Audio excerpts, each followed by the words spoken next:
Now, I will just like to give some overview about my phone QT7. Ito yung box niya. And this is the actual unit. It is black, but there is also white. Okay. I didn't see any video about my phone QT7, so I make my own. Okay. Okay. Ito yung menu. The menu, you will see there the message, the basic features like message, call history,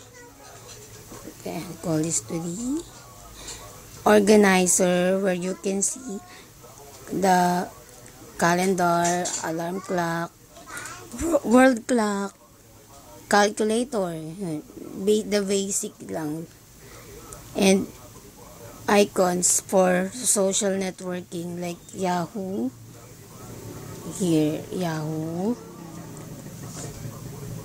Friendster, Facebook, Hotmail, eBuddy, Multiply, Twitter, QT7. Okay, ito. Nandito na ako sa Facebook ko actually. Hindi, basta tapat ng terminal. Okay, yan. Mabilis, right? And it's for free lang. Yeah, right. You heard it right. It's for free. Bayam Opera Mini version 6.0.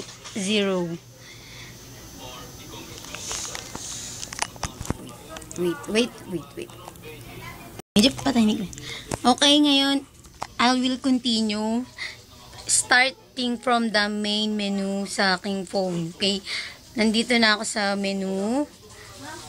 And I choose my Pinoy menu and there choose my Java sa bandang dulo, bottom. Then Java, just click Java.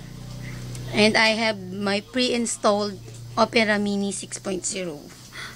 Ayun, lo-launch ko na siya kasi na-configure ko na siya before. Ayan. I will just like to show na nakakapag pre-internet ako. And meron dyan smart na logo. Pero hindi ako smart SIM. It's the other network. And since gumagana siya sa akin, ito na lang yung ginamit ko. And ito talaga yung recommended na version nung gumawa ng trick sa Opera Mini. Ayan, mayroong dito, question. Just choose yes.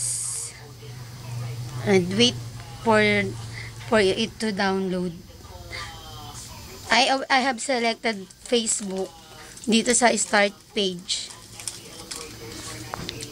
Medyo mabagal siya ngayon kasi parang makulimlim.